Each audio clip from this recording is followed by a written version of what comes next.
What is up, everyone, and welcome back to another episode of History Behind. My name is Tay, the host and creator of History Behind, and for tonight's episode, we're going to be talking about Blair Witch.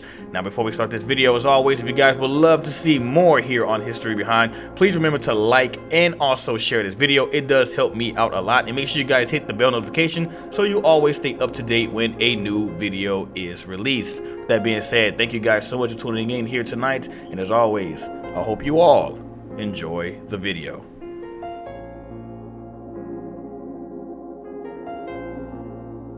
The game is set in the year 1996, 2 years after the events of the first movie. Ellis, a former police officer and a veteran, travels to the Black Hills Forest to join the search party for a missing boy, 9-year-old Peter Shannon. He brings with him his pet dog, Bullet. While driving towards the forest, he receives a call from his ex-wife, Jess. When he arrives at the forest, he takes his flashlight and acquires a walkie-talkie and begins his search. Shortly after entering the forest, Ellis decides that he should call Sheriff Lanning, who is also on a search for the missing child. Ellis tells Lanning that he is joining the search, to which Lanning questions Ellis about whether the condition is going to be a burden on him during it. Ellis assures him that everything will be fine because he has Bullet with him. Ellis to base. Did you copy? Ellis, what are you doing out here? Joining the search party. Ellis, if you think you got some obligation to be here, you don't. I mean, I know it's his brother and all. Sir, I'm here to help. That's all there is to it. Bullet's with me. If he catches the scent, he'll lead us straight to the kid. You got a point there. You think you're up for it? Your health issues, they're not gonna be a problem? Sir, I'm not gonna screw this up. Not this time. Well, all right then. Just stay in the rear. Make sure we haven't missed anything. Roger that. Over now. After communicating with Lanning, Ellis ventures with Bullet through a small area in the forest in daytime, sending the dog through a small cave to get a hat that may possibly belong to Peter. Shortly after retrieving the hat, Ellis sends Bullet on a trail via letting him sniff the hat. Ellis calls Lanning to confirm that he found part of what belongs to Peter, as well as Bullet having a scent that leads both Ellis and the canine into tall bushes, where the two are separated briefly when falling down a muddy slope. Upon recovering from the fall, Ellis discovers that Bullet is nowhere to be found and thus begins to experience vivid hallucinations that bring him to the brink of his sanity. Fortunately, Bullet comes to Ellis's aid, bringing him back to reality. Bullet then runs off once more, still on the trail of Peter's scent, with Ellis following close behind. Ellis then receives a call from Jess and has to make a decision either to call her back or to ignore her call completely. As the sky increasingly gets darker, Ellis and Bullet make their way through the forest, eventually reaching a campsite.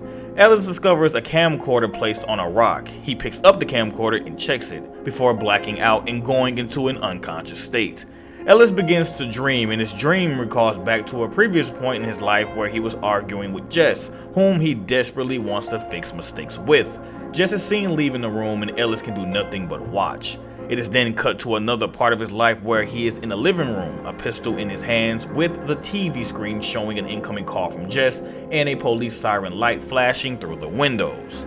Then it cuts to the day Lanning gave Bullet to Ellis. As Bullet begins to show affection to Ellis in the dream, Bullet has been trying to wake Ellis in reality. When Ellis finally awakens, it is shown that he has fallen asleep in the tent and has gotten significantly darker outside. Ellis remembers the camcorder from before he blacked out and happens upon a red tape. Ellis begins to view the tape and realizes that he can make certain objects from the tape appear or move as if out of thin air. Ellis successfully rewinds the red tape and a small toy police car appears on the ground, leaving Ellis to stutter in surprise. Ellis hands the toy police car to Bullet, who sniffs out a scent. While Bullet is on the trail of the scent of the toy car, he stops and begins to cower as if he is afraid to go forward. Ellis looks up to see a figure made out of sticks. He pulls it down and destroys it, making Bullet feel more at ease, and they continue on the trail. Shortly after, Lanning calls Ellis, seeming worried as it is dark and he had not received a response from Ellis for a while. Ellis tells Lanning that the scent from the hat led Bullet down to a ravine and that there was a campsite and a toy car. Ellis also began trying to explain the red tape and what happened, but Lanning is not sure he is telling the truth because when they checked at the bottom of the ravine, there was no campsite. Lanning tells Ellis to stay where he is so they can all meet up and follow Bullet. Ellis tells him that he cannot wait for them to catch up and disconnects. Ellis and Bullet eventually arrive at a crooked tree with black vines and white branches. All of a sudden, a bright flash disorientates Ellis and Bullet begins barking at what seems to be like darkness until Ellis realizes that something is out there. Shining his flashlight towards the direction Bullet is barking, the creature begins to attack. The only thing being able to harm it is the lights. After subduing the creature, Ellis and Bullet begin searching the surrounding area. Ellis finds what looks to be war trenches and a broken down vehicle. As he searches the vehicle, he finds a red tape called Breadcrumbs, which shows Peter and his abductor walking in the trenches. In the video, Peter drops a ball and his abductor picks it up, stating that it was a ballsy move.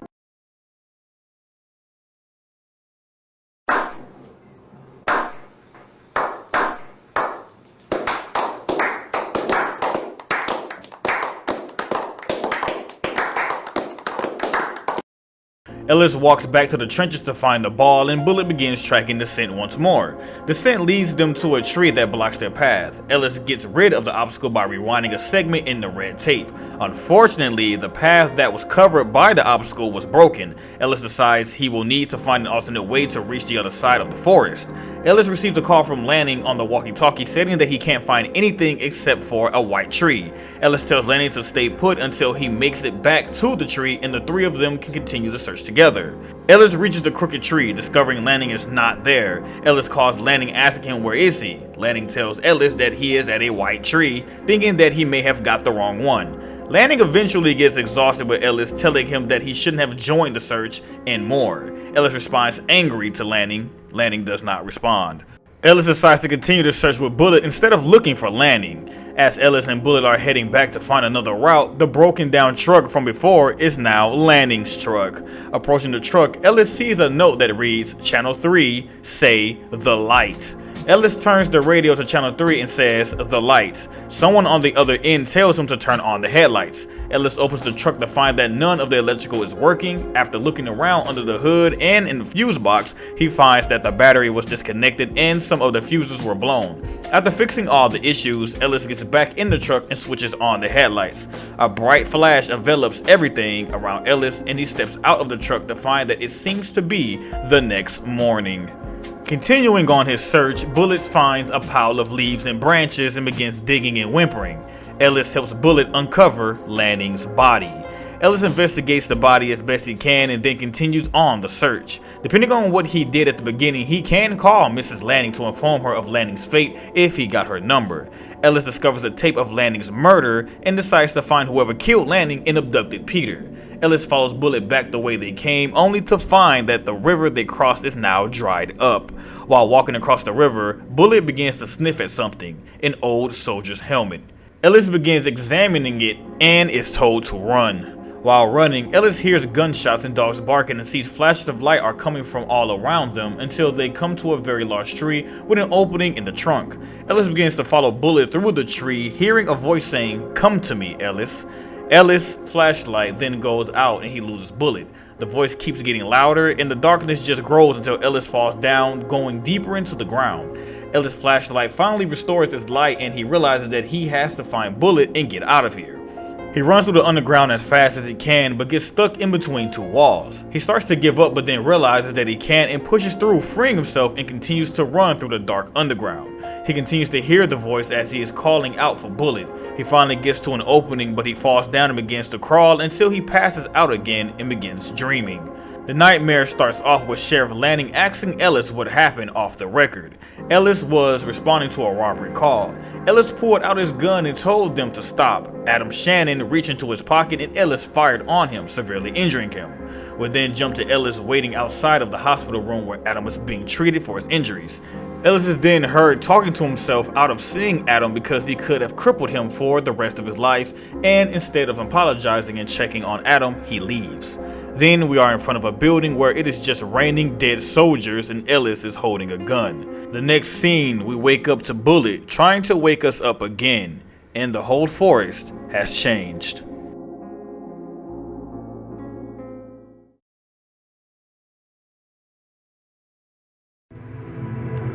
And that ends yet another episode of History Behind. Now, this is just part 1 of Blair Witch. There are more parts coming up very soon, but to make sure that those parts come out, I need you guys to do me a huge favor. Please like and share this video if you did enjoy it, and would love to see other parts for Blair Witch. And make sure you guys subscribe if you haven't already, because we got things coming up soon that I'm sure you wouldn't want to miss. And make sure you hit the bell notification so you always stay up to date when a brand new video is available. And please put in the comment section for any other episode you would love to see here on History Behind. That being said, thank you guys so much for tuning in with me here tonight, and I will see you all on the next episode of History Behind.